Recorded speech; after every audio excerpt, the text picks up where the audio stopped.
बिस्मिल्लाहिर्रहमानिर्रहीम। हम कंटिन्यू कर रहे हैं चैप्टर नंबर 6 और अभी के लेक्चर में हम बात करेंगे occupational choices of women.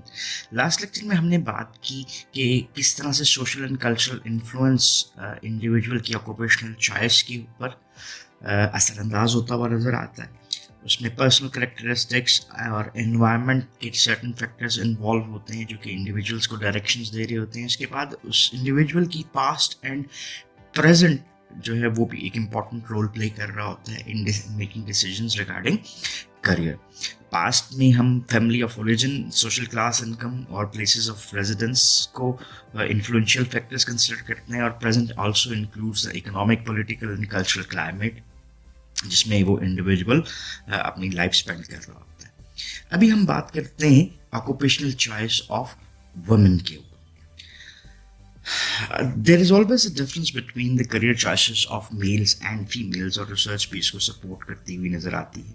Research के कॉन्टेक्स्ट में अगर हम बात करते हैं तो डिफरेंस ऑफ ओपिनियन आपको नजर आता है डिफरेंट रिसर्चर्स की तरफ से regarding whether existing theories are applicable for women or not. जिस तरह से हम डोनाल्ड सुपर की बात करते हैं, हम डिफरेंट और थ्योरीज की बात करते हैं, तो क्या ये तमाम थ्योरीज उसी तरह से एप्लीकेबल ऑन फीमेल्स भी हैं जिस तरह से ये मेल्स पे आपको इन्फ्लुएंस करती हुई नज़र आती है। यहाँ पे हम कुछ डिफरेंट रिसर्चेस को थोड़ा सा कंसिडर करते हैं। जैसे Barbara argue that current theories are not suitable for women because of different opportunities and problems faced by the women. तो यहाँ पर बाबरा की रिसर्च की जो कंक्लूजन आपको नजर आता है उसमें उसका आर्ग्यूमेंट इस चीज़ को सपोर्ट करता है कि करंट थ्योरीज सूटेबल नहीं है फीमेल्स के लिए, बिकॉज उन फीमेल्स की अपॉर्चुनिटीज और मेल्स की opportunities that they do get in their life to proceed in their career वो डिफर करती हैं एक दूसरे के साथ। एंड देन जो प्रॉब्लम्स मेल फेस कर रहे होते हैं वो डिफरेंट नेचर की होती हैं और जो फीमेल्स प्रॉब्लम्स फेस कर रही होती हैं वो भी अपनी नेचर में डिफर कर रही होती हुई नज़र आती हैं। So according to that concept जो हमें नज़र आता है कि ये दोनों एप्लीकेबिलिटी में एक दूसरे से फ़र्क है। एक और रिसर्च जो है लुइस की, वो आर्ग्यू करती है कि that career development process for women is same for man. So दूसरी रिसर्च की अगर हम बात करते हैं तो वहाँ पे हमें ये ओपिनियन डिफर करता हुआ नज़र आता है कि करियर चॉइस का जो प्रोसेस है, करियर डेवलपमेंट का जो प्रोसेस है किसी भी इंडिविजुअल के लिए, चाहे वो मेल है या फीमेल है, वो आपको सेम नज़र आता है। तो इसके ऊपर फर्दर भी और बात करते हैं।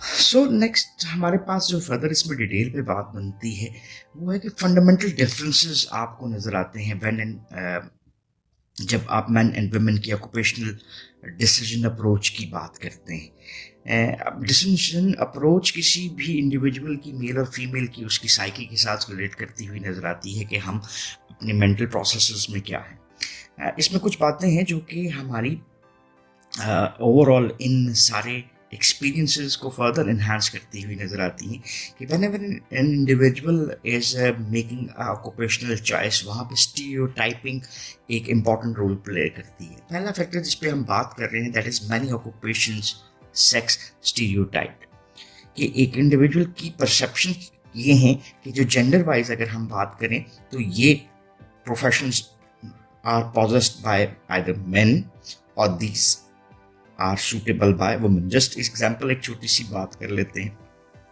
कि for men it is might be more suitable कि वो इंजीनियरिंग की तरफ मूव करते हैं, वो फिजिक्स की तरफ मूव करते हुए आपको नज़र आते हैं, वो लॉ की तरफ मूव करते हुए नज़र आते हैं।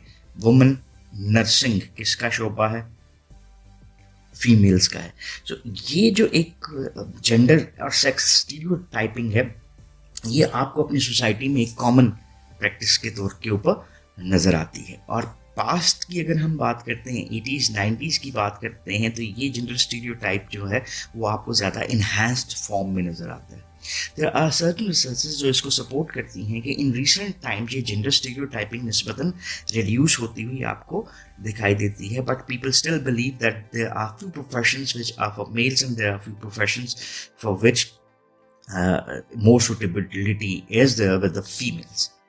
सो जहाँ पे हम बात करते हैं कि बहुत सारे प्रोफेशंस सेक्स स्टीरियोटाइप हैं, वहाँ पर फंडामेंटल डिफरेंसेस भी आपको ऑक्यूपेशनल डिसीजन मेकिंग अप्रोच में नज़र आते हैं. एक रिसर्च ये सपोर्ट करती है कि इवन 2 साल की उम्र में या इवन 2.5 साल की उम्र में आपको ये सेक्स स्टीरियोटाइप्स डेवलप होते हुए नज़र आते हैं और इनकलकेट कर जाते हैं into the minds of the females कि ये प्रोफेशन उनके लिए बेहतर है.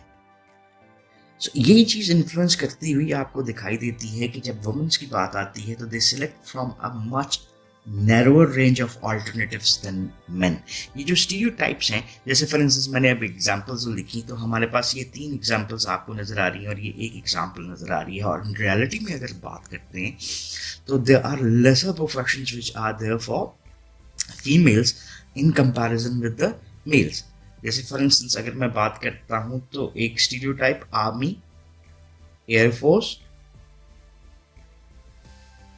किसका प्रोफेशन है? बैंकिंग. अभी ये स्टीरियोटाइपिंग आपको थोड़ी सी मॉडिफाइड नजर आती है, लेकिन मैं आपको इसको बेस के साथ डिस्कस कर रहा हूँ. फीमेल्स के लिए पाकिस्तानी कॉन्टेक्स्ट में, पाकिस्तानी इन्वायरमेंट में teaching is a good job जी, उस उधर आप काम करना चाहें तो कर सकते हैं.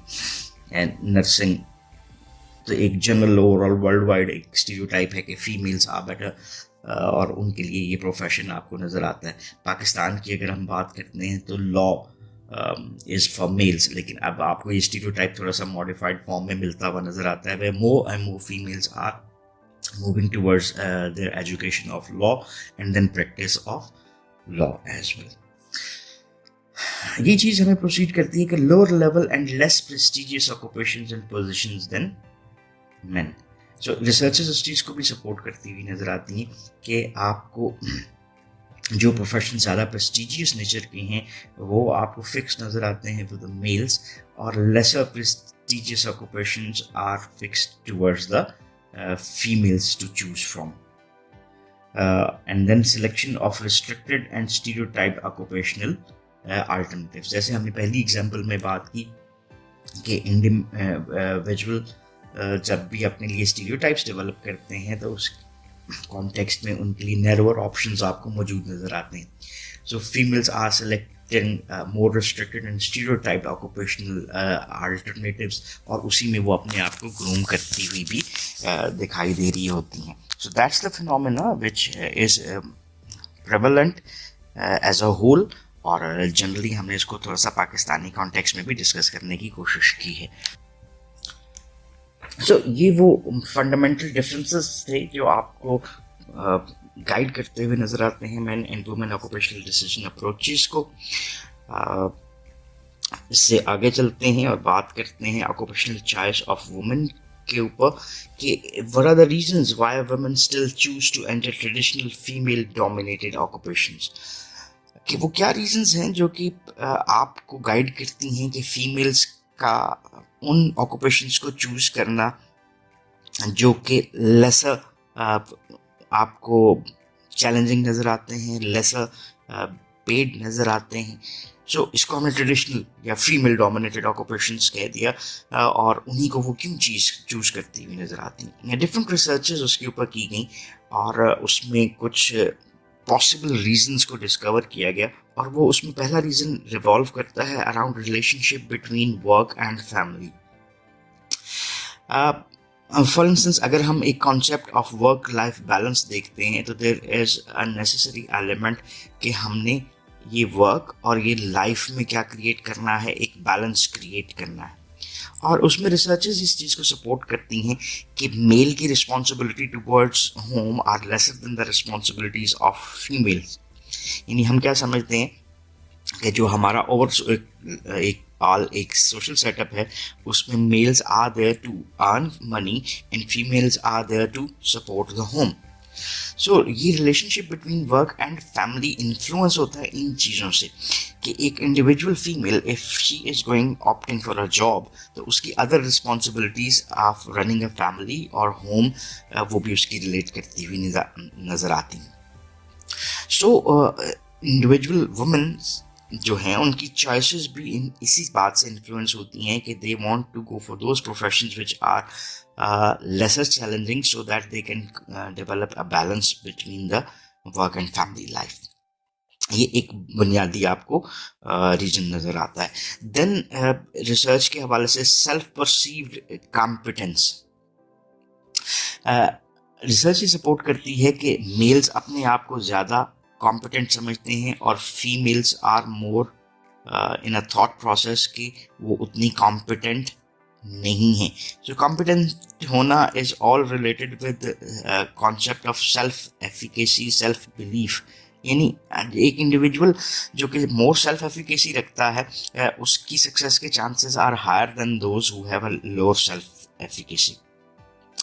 तो सेल्फ परसीव्ड कॉम्पिटेंस भी उनको स्टीरियोटाइप्स की तरफ मूव करती हुई नज़र आती है कि वी आर लेसर कॉम्पिटेंट, हम उतनी ताकत नहीं रखते, उनकी डिसीजन मेकिंग उतनी स्ट्रांग नहीं है, उसकी analysation of the different phenomena, situation के different elements, so they might not be very good decision makers।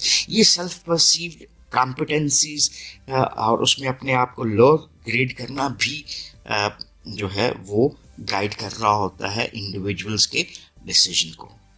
And then it is all about social support कि इंडिविजुअल्स जो हैं वो सोशल सपोर्ट क्या ले रहे हैं। अगर हम इसको कंपेयर करते हैं मेल के हवाले से और फीमेल के हवाले से, तो किसी भी फैमिली में आपको किसी कल्चर में मेल की सपोर्ट निस्बतन ज़्यादा नज़र आती है rather than the support for the females. So इसमें भी आपको डिफरेंसेस नज़र आते हैं कि जो फैमिलीज फीमेल्स को मोर सपोर्टिव नज़र आती हैं, उनको ज़्यादा कॉन्फिडेंस देती हुई नज़र आती हैं, तो उनकी ऑक्यूपेशनल चॉइसेस जो हैं वो ज़्यादा बेहतर कंसिडर की जाती हैं होती हैं than the other ones as well. So overall social support का जो सर्कल है, और social support starts with the family, starts with the education as well as of the overall society and the culture. So if it's there, the female की choices influence होती हुई नजर आती हैं towards the better occupational choices. Occupational choices for American minorities, which is not definitely in context of our culture as well. So इसको understand कर लेना for reading purpose आपके लिए बेहतर हो सकता है। देन हम लास्ट इसको कंक्लूड करते हुए नजर आते हैं कि what are the guidelines for effective occupational decision making. So few suggestions are given, इसी को हम कंक्लूजन में भी शामिल करते हैं। पहला एस्पेक्ट जो आपको नजर आता है that is the development of the self awareness. एक इंडिविजुअल की सेल्फ अवेयरनेस का होना बहुत ज़रूरी है। ही मस्ट और she must know about the talents that he और शी पॉजेस, उसकी करियर एस्पिरेशंस क्या हो सकती हैं, उसकी लाइकिंग डिसलाइकिंग क्या एलिमेंट क्या है, उसकी पर्सनालिटी के फैक्टर्स क्या है, इसको समझना बहुत ज़रूरी है। देन सेकंड लेवल पे development of accurate information of the occupation. तो ये सेल्फ असेसमेंट में आ गया और ये इन्वायरमेंटल असेसमेंट में आ गया, जहाँ पे डिफरेंट ऑक्यूपेशंस को समझना, ऑर्गेनाइजेशंस को समझना, जॉब्स को समझना किसी इंडिविजुअल के लिए बहुत ज़रूरी होता है। थर्ड हमारे पास आता है effective goal setting for the individual, कि एक इंडिविजुअल के लिए ये गाइडलाइन है ऑफ ऑक्यूपेशनल डिसीजन मेकिंग कि वो गोल्स को आइडेंटिफाई करे और उसको प्रॉपरली सेट करने की कोशिश करे। हम गोल्स को टाइम फ्रेम के ऊपर डिफर करते हैं, short term goals and long term goals. Then हम उसको ऑपरेशनलाइजेशन में डिफरेंट कंसिडर कर रहे होते हैं कि हमारे ऑपरेशनल गोल्स क्या हैं और कॉन्सेप्चुअल गोल्स क्या हैं। एंड देन हमारे पास लास्ट गाइडलाइन आती है development of the career strategies. Career strategies are ways and means by which basically हम करियर गोल्स को अचीव कर सकते हैं। So development of the career strategies is also equally important कि किस तरह से हम अपने गोल्स को प्रोसीड करते हैं।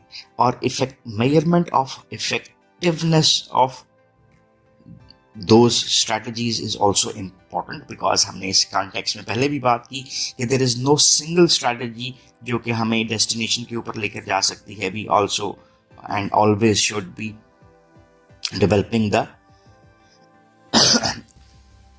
strategies in complete form जब हम उसको पेयर कर लेते हैं या उसको मल्टीपल फॉर्म में बनाने की कोशिश करते हैं, जो कि हमें करियर प्रोग्रेशन में सपोर्ट करती हुई दिखाई देते हैं. So no one strategy is good enough. उसकी इम्प्लीमेंटेशन भी उसको बेहतर कर सकती है, और सर्कमस्टांसेस के मुताबिक हम अपनी करियर चॉइसेस और करियर गोल्स और स्ट्रैटेजीज को बेहतर अंदाज में फॉलो कर सकते हैं. So that's all about this lecture. If you still have any question or queries, so you can ask in the comment section, and we would definitely love to answer those as well. So once again, thanking you. Have a nice time. Allah Hafiz.